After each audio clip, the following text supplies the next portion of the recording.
Episode of the Pu'u Muay Thai podcast is brought to you by pmtlifestyle.com. Authentic Muay Thai lifestyle by Pu'u. Definitely go check out the website at pmtlifestyle.com for some awesome lifestyle merchandise. That's for those of you out there either involved in Muay Thai, looking at getting involved in Muay Thai, and embrace a healthier lifestyle to live the life of the Nok Muay. Go check it out. I want to talk about Black Room at Deep Studios.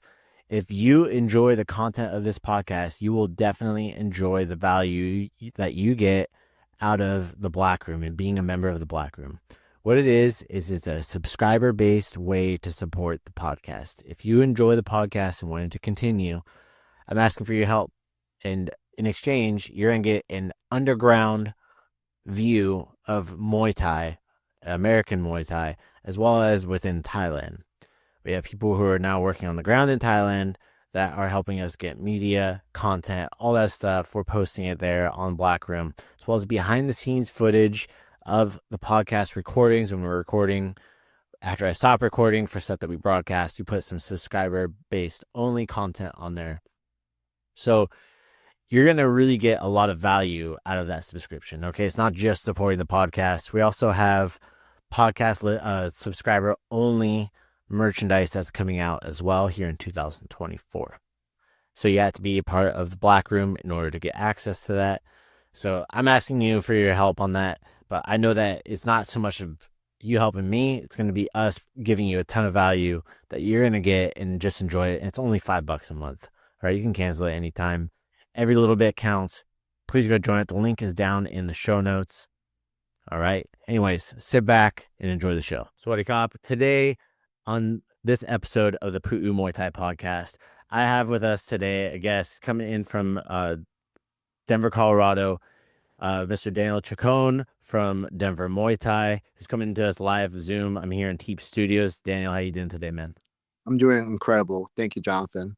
Awesome. Well, hey, first I want to just say thank you for reaching out about the podcast. And I know me and you have been like kind of playing tag, trying to get you on here and everything like that. So stoked for you to make time today. You had a pretty big event happen today, yeah?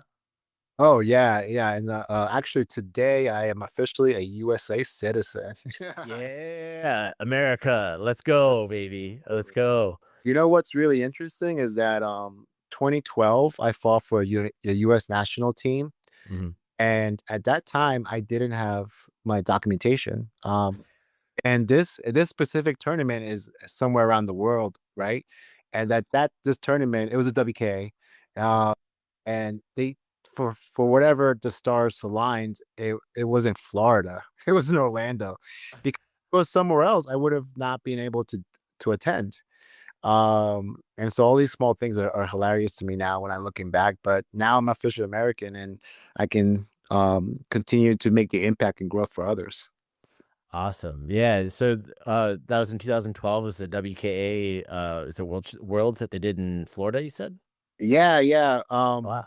Yeah, it was in Florida, and I remember when I won my bracket, I did the open division, I won it, and I got the letter, and my coaches didn't know I was illegal, and so they're like very excited about it, and I kind of brought up to them like, hey, if it's in Scotland or if it's in Spain, I can't go because XYZ. But Yeah. we got a mail saying that it's in Orlando, Florida. So I was like, oh, I'm definitely winning. Yeah. Like, I'm there, man. Where'd you immigrate from? So I was born in Buenos Aires, Argentina, but my Oh, parents wow. live in. I came to the States when I was 6. I wish I came for like reasons of growth and the American dream. But actually, my parents, my mom had to leave for refugee purposes.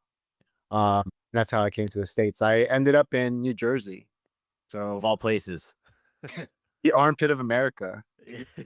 No offense, Jersey listeners. Okay. Hey, one could argue it's the armpit of the East Coast. The armpit of the West Coast is Bakersfield, California. I don't know if you've ever heard of it. I've never. All the offense to Bakersfield, but I love that we have some listeners from Bakersfield, so I had to make a joke about it. But we call it the armpit of California for sure. So tell me, like, how did you end up getting into Muay Thai? Yeah, this is coming with a very very tough background. Obviously a single parent because my brother in here, there really wasn't a lot of discipline or guidance. There wasn't really a male role model in our lives. Mm. And a cliche, cheesy story that we hear time and time again.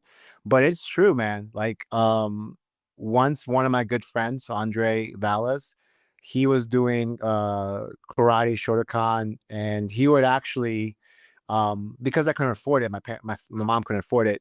After his lesson, he would teach me in his backyard Yeah. because I learned so bad. I really Yeah. wanted to learn.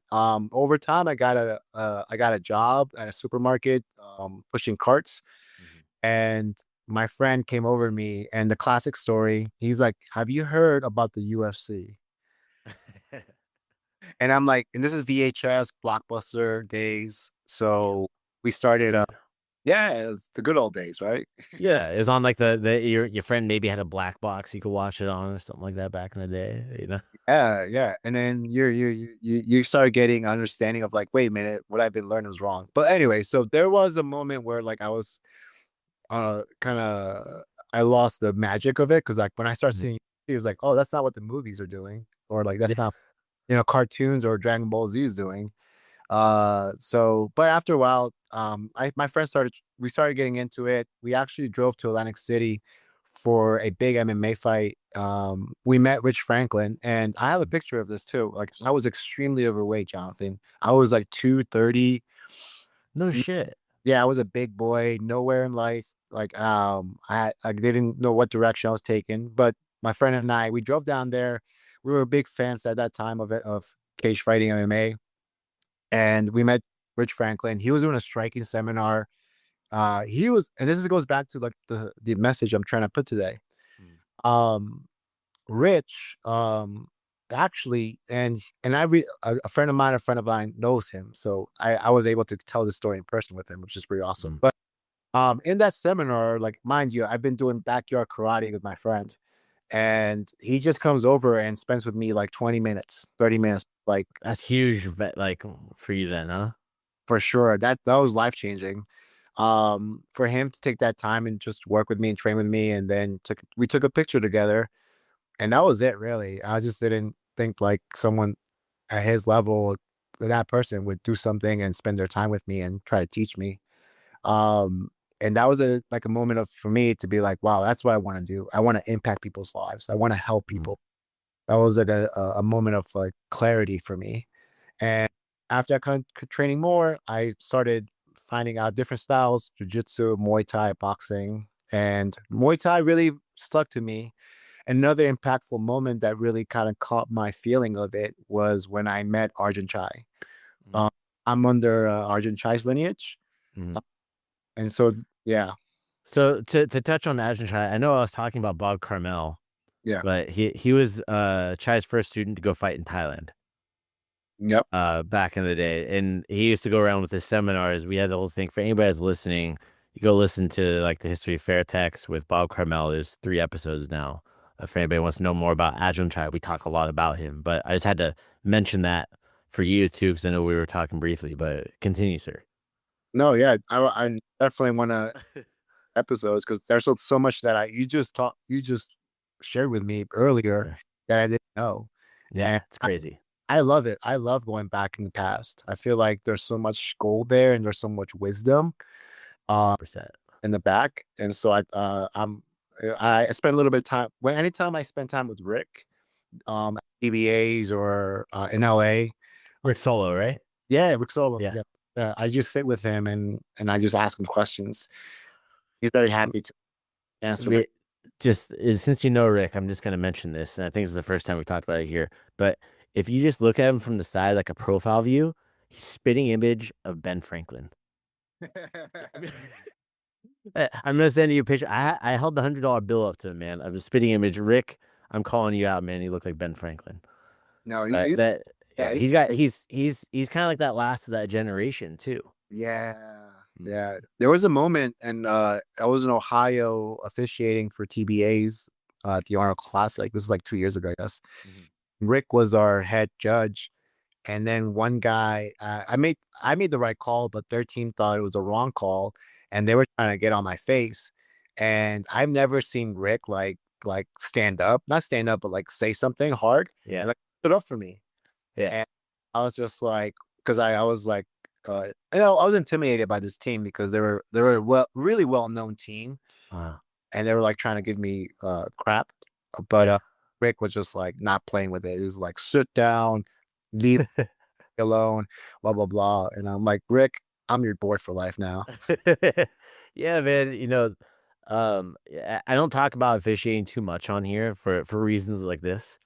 But what I will say is, a lot of people like to pick a bone with officials, but I will say this, man, you guys are not doing this for the money. Like that is not why you're doing it. And I think that kind of goes in with your story about why you're doing this, man. Like why you open up a gym and having this positive impact on people.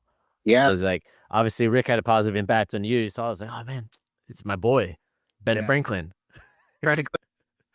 But with Chai, he actually, and maybe Chai says this to everybody in every seminar. So, but my when I went to his seminar, Mm, I actually have it on my wall. Anywhere I move, I carry this with me. It says like, one day you'll be champ. mhm. And so, and nowhere in my life has ever told me that like you can do actually be a champion. Um, my family background is so like not motivated, not ambitious. They like to stay in the comfort zone a lot, and I was like the black sheep to like I kind of want to do something with my life or do something to give back. And when Chai said that like you can be champ one day, that basically changed my whole tunnel and pathway of life. And then I chose to make fighting my lifestyle. In the same time, I was still going to junior college, but I was actually paying out of pocket, Jonathan, because I was undocumented. So Yeah, you couldn't get assistance. Yeah. there was no assistance. I was paying like $600 for a class per class. Yeah, dude, I was I had, I tell this to my competitors and my coaches that if you really want something, you're gonna make it happen. Oh yeah. You're gonna figure it out. And for me, figuring it out, it meant that I would get up early and do newspaper delivery for the Baltimore Sun. Then I would go teach kids classes to cover my membership. Then I go to the restaurant and work at the bar shift Mhm, until that night, and then get up early and go back to do it again. I'll work hard for like 3 days, and then the 4 days I can just train. mhm.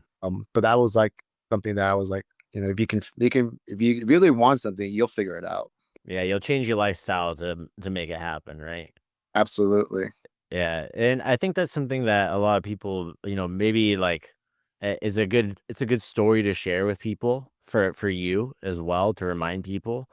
The one that it took a while, like I sold my blood to be able to like afford training and shit. So Mhm. it was I've talked about it here like ad nauseam for anybody who's listening. Like they probably are aware of this story, but man, I was selling my blood platelets, and I was severely anemic. So it was like Oh taking wow. iron. I was taking iron pills, everything I could to make sure I could like donate my blood, and I refer people. I'll get an additional $25 every time I donated if I referred an additional person. So I was hustling, man. That was my Wow. hustle.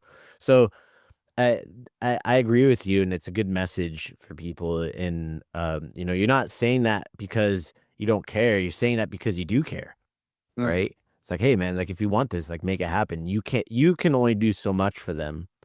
They have to meet you halfway. You provide the space, you have the training facility, the coaching and stuff like that, and they need to be able to meet you there as well because you put a lot of time and effort into this. Obviously, if you're working shifts like that, where you're probably getting up at like 4 a.m. Mhm. And working till like midnight usually or 1 a.m. for bar shifts. Mhm. Um, Relatable, man. Yeah. And then Relatable. when you started competing, like, I mean, obviously the whys change over time, like a snake scars his shin Yeah. over. And then so like, what was one of your kind of driving you started? And like, so the first time I competed, my friends signed me up for the smoker list. I had no intent to compete when I first started. Mm, I just wanted to make myself better. I couldn't make eye contact with people. mm, As an 18-year-old, I had a hard time still. I still struggled making eye contact with people. I was very shy, very reserved. mhm, Like in regards to myself, and how I would talk to people. So I wanted this to build my confidence. I wanted a direction. I knew I was going to do martial arts. I turned 18. I signed up, right? So I started with that. Then I did the first smoker, and I was like, oh, I was terrible. I want to get better at this, right? I want to make myself. I want to do better next time and actually know what the fuck I'm doing, right? Because the big thing is like, anybody can attest this. Like your first time, it's kind of like it's kind of like luck of the draw, depending on who your coach was and how you are as a person too, and how you perform. And so that first one was just my friend signed me up on it, and I was like, all right, let's do it. And then then that changed. Just always wanting to better myself. It was never like, and one of the reasons I needed it was for like anxiety, stress, depression. I needed that to be able to train. I need something I can do every day, right? So now all of a sudden I found like a purpose. I was like, hey, I want to go to Thailand. I want to do this, right? And that was kind of my why that went behind it. And I didn't have Muay Thai we didn't have Muay Thai in our town. Oh. Yeah, we didn't have Muay Thai. We had a MMA gym that had like a striking program, and we didn't have Muay Thai. And I really wanted to do it. I went to Thailand, and I realized that what we were doing was not Muay Thai. And the Thai guys, like, I fought my first trip out there, and like, all right, just don't clinch. Like, what do you mean don't clinch? Like, isn't that like a whole thing? Like, I'm gonna get my ass kicked. I got very lucky. It was like, that I was bigger than that. It's one of those no weigh-in things. It's nothing spectacular. But like I was able to win. Very, very lucky I was able to, because I was bigger foreigner, right? And Up north, south, or no, that was in Pattaya, man. oh. It was in Pattaya, man. So because we were there, it was Pattaya Combat Group. There's a guy named Christian Dahyo, rest in peace. He actually passed away a couple years ago in the ring. He has a couple fighters that are on the circuit now that are still around that were actually there at that time. So it's funny, like I see them blowing up on the scene now, and they were kids back then. Yeah. So how many times have you been to Thailand? man, I don't even know. A lot. Yeah, a lot, man. What about yourself? Actually, this also ties into the whole being American citizen, because yeah, Go. here we go, and inspiring others. Because actually, because if I left the country, I could not come back. Yeah, Obviously. that's right. And well, I had the opportunity to apply for DACA, which the Obama administration had this defer action Dreamers. of the arrivals. Dreamers. Yes. Correct. I was a dreamer. And the application is quite long and very stressful, but I was become a dreamer, and under the dreamer, you are allowed to travel outside the country. It's called advanced parole. However, you would have to apply, and it had to be for very specific reasons. And there is no guarantee to re-enter the country. Yeah, they could pull you in and go, no, you're going back, right? Yeah.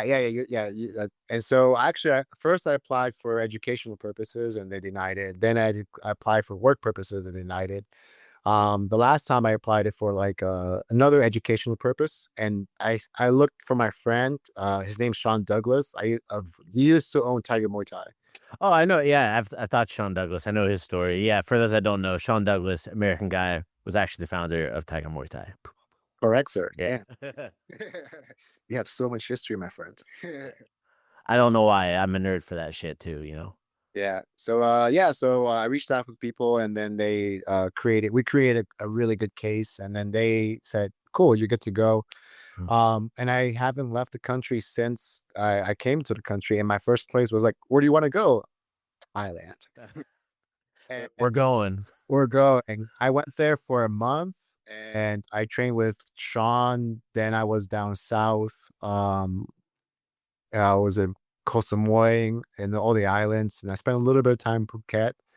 But then I came back to the U.S., and I was like praying, like on when they were the U.S. Customs. They were like asking me all these questions. I had to sit there for like 2 hours. They let me back in. That's why I'm here. But then actually, that was my first time ever leaving. That was my first time ever traveling alone. That was my first time pursuing something that I really wanted. And that just changed my life. I knew that Muay Thai is now for me, and I want to give that experience for others. And then fast forward, then I went back again and again and again. So I've been enjoying it. I've been there for 3 times. Yeah. 3 times. Nice. For me, I usually I go a couple times a year. Outside of COVID, I was going for once a year after that first time I went, and then like I had a break COVID, and like before COVID, I was there for like 3 months. 2019, I think I was there for like 3 4 months. I remember that. I was seeing Yeah. you. Yeah, yeah. So for me, it's like I always like coming and going. I'm very transient. Muay Thai is a transient sport, so it's great that you're able to get that experience, and kind of going back onto your story a bit, man. Like, I bet you that really ignited a flame under your ass too. Like we talked about, like, hey, we have you can feel a little bit down. It's normal in life, and then that locale, like you're saying, it was Frank Mir, correct? Yeah. Yeah, Frank Mir spending that 20 minutes. Rich Franklin. Sorry. Rich Franklin, my apologies. Rich Franklin, don't beat Mass. Okay. Uh, Rich Franklin gave you that time to be able to, spend 20 minutes with you, and that was the catalyst for you. It was a timeline shift, that made you like, hey, I need to go on a different path. Right. And I think that's and I've been, I'm not a great competitor. No, I was a really great competitor. I know I was a better coach and I was a better student. Uh, and I just love martial arts. I think that's something that as I continue to grow, and it's very transient. You're all right. Muay Thai is transient. And people come in our lives. We have students in our lives, and sometimes we just, I know I'm guilty of this. We take it for granted. And we take it granted of like the positions, opportunities we provide. A really something that also resonates to me is that I was able to duplicate that experience. What Rich Franklin did for me. Just recently, I was in Austin teaching a seminar, and this one kid from like maybe 3 hours from Austin. And Texas is a massive, Yeah, big state. Yeah, the big state. So his parents drove this. He was like 15 or 16. wow. But they heard a school was kind of putting a market out there, and he heard that I was coming, and he showed up like 15-year-old, and he was extremely respectful. His parents didn't speak English. I spoke to them in Spanish, and I was thanking them for bringing him in. And it was a 2-day seminar. So they would stay there and train, and we would train, and then they drove back like 4 hours. And then the next morning they'll drive back again. And that reminded me of like the Rich Franklin experience, because I was just spending as much time with this kid, and I gave him my Muay Thai shorts. I took a picture, and I turned to him and I was like, "Here's my phone number. Here's my favorite Thai shorts. Keep training, keep doing it." And the kid was super respectful. "Thank you, Mr. Chacon. Thank you, sir." And I'm like, "Cool. That's like giving it back, go full circle." Yeah, awesome, man. That kid's gonna remember that for a long time for sure. I know you got to get going here in a bit. For those that are traveling through Denver or want to find you online, how can they find you? Yeah, we have a lot of options to get in contact. So for sure, you can Google our location, Denver Muay Thai. Mm. Um, and if you love Muay Thai, if you love training, hanging out with cool people, I teach as well most of the classes. You can find me on Instagram on Double Kick Danny. You can find our school as Denver Muay Thai. We're on Facebook as well, and anyone's welcome. We do have different levels. We have fundamentals, intermediate, and advanced, and competition training as well. And anyone's welcome. We're a small school. We're intimate school, and we love it that way. Mm. Awesome, man. Well, I'll make sure to have all those notes down in the show notes below for anybody that's listening. You'll be able to find that in the podcast show notes. If you're watching this on YouTube, it'll be down in the description. Make sure to go shoot them a follow, say what's up, say, hey, I heard you on the Pu'u Muay Thai podcast. Or if you end up at a gym, I had a couple people now that have been on here. They're like, man, they had students that came into my gym from listening to the podcast. I'm like, hell yeah, dope. So whoever's listening that you guys have been to the gyms, keep that going, because it's one of those things like, you and me were talking. It's like the community is also very small. Right. When it comes into it. It's very grassroots. Of course, it's growing a lot, and it's going to keep growing as long as they have people, sounds like you in the sport that keep pushing it and, have that positive impact on people, man. So keep doing what you're doing. Thank you very much, sir. All right. Thanks for coming in today. Thank you, sir. All right, that's going to be it for today. Thank you so much for tuning in today to the Pu'u Muay Thai podcast. If you enjoy the content, go leave a review over on Apple Podcasts and on Spotify. Give us a rating. It means the world to us. Also, if you want to be a guest on the Pu'u Muay Thai podcast, or if you just want to shout out to your friend, go check us out at podcast.pu'umuaythai.com. You can submit to be able to be a guest on the podcast. You can submit what you want to talk about. Also, if you want to just give a shout out, there's a button for that too. So, what do you cop?